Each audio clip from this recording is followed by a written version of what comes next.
এবার সিরিয়ায় ইসরায়েলি হামলায় 2 জন হিজবুল্লাহ সদস্য নিহত, বাড়ছে ভয়াবহ যুদ্ধের আশঙ্কা। আরো বিস্তারিত জানিয়ে দিব। এদিকে ইউক্রেনে সেনা পাঠানোর পরিকল্পনা নেই ন্যাটোর। এবার পহেলা রমজান আল আকসা অভিমুখে লং মার্চের আহ্বান জানালো হামাস। এদিকে ট্রাম্প রাশিয়ার পক্ষ নিতে পারেন বলে কপালে ভাঁজ জেলেনস্কির। আরো জানিয়ে দিব, ফিলিস্তিনের ভূখণ্ডে ইসরায়েলের দখলদারি শান্তির মূল বাধা, দাবি রিপোর্টে। এদিকে ইউরোপের নিরাপত্তার জন্য পুতিনের পরাজয় জরুরি, দাবি ম্যাক্রোর। আবারও রুশ সেনাদের কাছে গ্রাম হারালো ইউক্রেন। এবং সর্বশেষে জানিয়ে দিব, এদিকে জান্তার সবশেষ বড় ঘাঁটির নিয়ন্ত্রণ নেওয়ার দাবি আরাকান আর্মির। শুনছিলেন সংবাদ শিরোনাম, এখন বিস্তারিত।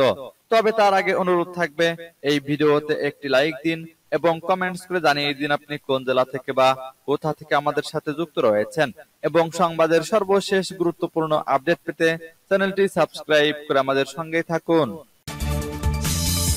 এবার সিরিয়ায় ইসরায়েলি হামলায় 2 জন হিজবুল্লাহ সদস্য নিহত, বাড়ছে ভয়াবহ যুদ্ধের আশঙ্কা। সিরিয়ার দামেস্কে ইসরায়েলের বিমান হামলায় 2 হিজবুল্লাহ সদস্য নিহত হয়েছেন। বুধবার এই হামলা চালায় ইসরায়েল, খবর এএফপির।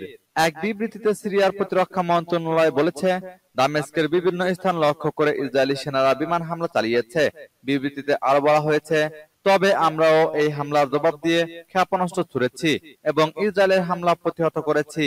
Syrian observatory for human rights war monitor বলেছে, ইসরায়েলি হামলায় 2 সিরীয় হিজবুল্লাহ পন্থী যোদ্ধা নিহত হয়েছে। তারা দামেস্কের কাছে 2টি স্থানে লেবাননের হিজবুল্লাহ সহ ইরান সমর্থিত গোষ্ঠীগুলোর অবস্থান লক্ষ্য করে হামলা চালিয়েছে। এই হামলা সম্পর্কে ইসরায়েলি সেনাবাহিনীকে প্রশ্ন করা হলে তারা বার্তা সংস্থা এএফপি কে বলেছে, আমরা বিদেশি মিডিয়ার প্রতিবেদনে কোনো মন্তব্য করি না।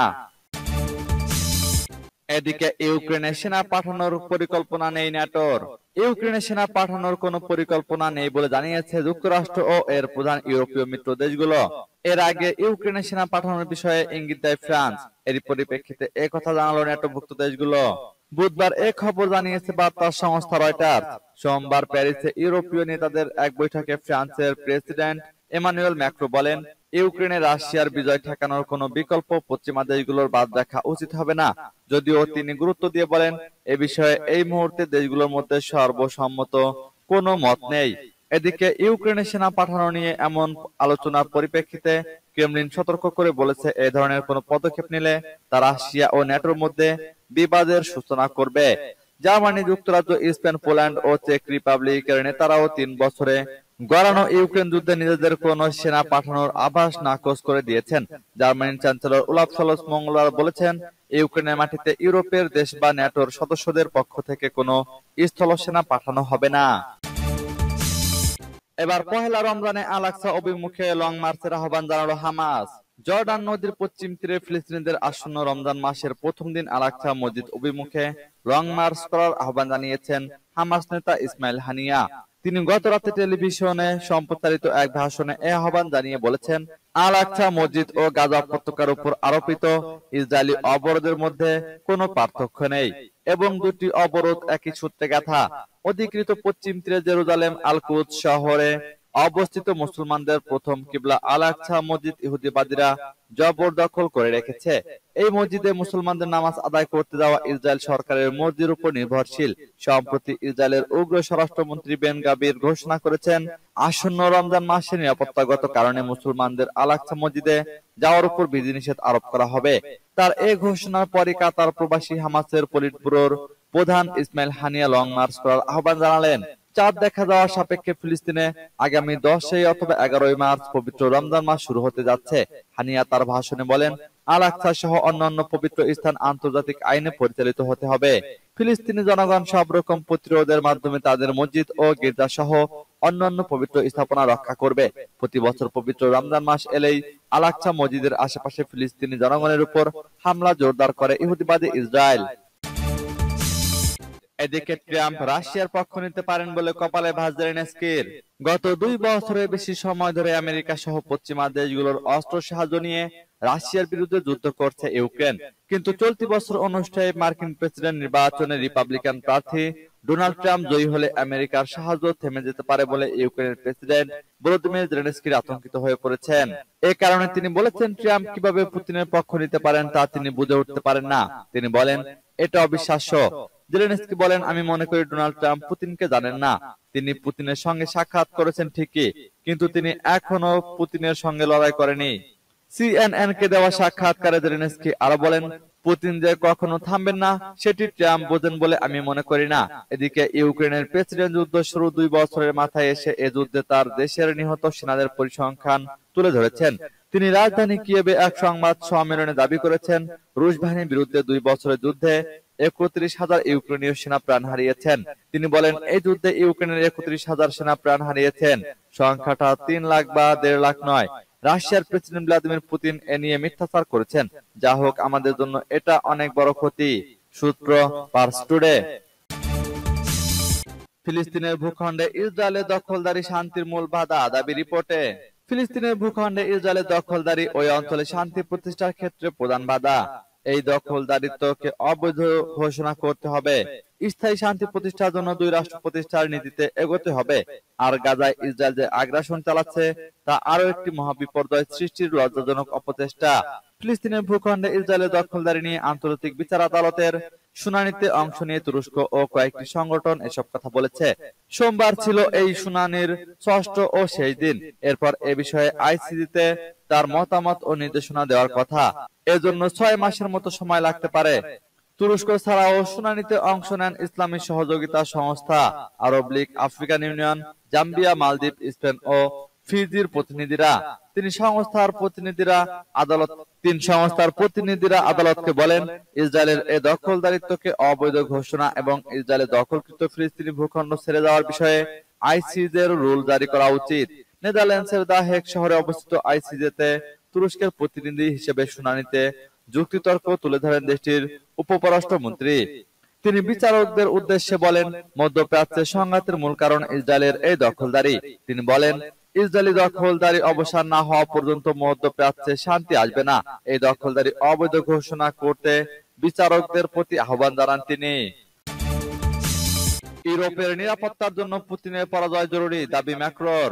ইউরোপের নিরাপত্তার জন্য ইউক্রেনে রাশিয়াকে পরাজিত করা খুব দরকার, এমন মন্তব্য করেছেন ফ্রান্সের প্রেসিডেন্ট ইমানুয়েল ম্যাক্রো। স্থানীয় সময় সোমবার প্যারিসে ইউরোপীয় ইউনিয়ন নেতাদের সঙ্গে বৈঠকে ম্যাক্রো বক্তব্য দেন। মঙ্গলবার এক প্রতিবেদনে বিবিসি জানায়, প্রেসিডেন্ট ম্যাক্রো বলেছেন, ইউক্রেনে বোমা এবং মাঝারি ও দূরপাল্লার ক্ষেপণাস্ত্র পাঠানোর বিষয়ে একটি জোট গড়তে একমত হয়েছেন নেতারা। তবে সেখানে পশ্চিমা সেনা পাঠানোর বিষয়ে এখনো কোনো ঐকমত্য হয়নি। কবে নাগাদ ইউক্রেনে অস্ত্র পাঠানো হবে সে বিষয়ে কিছু জানায়নি ফ্রান্সের প্রেসিডেন্ট।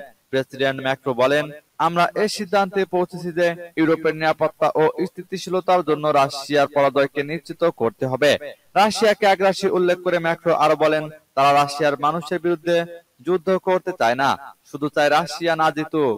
বৈঠকে ভিডিও লিংকের মাধ্যমে যুক্ত হন ইউক্রেনের প্রেসিডেন্ট ভলোদিমির জেলেনস্কি। তিনি বলেন, রাশিয়ার আগ্রাসনকে রুখতে যা করার তারা একসঙ্গে করবেন।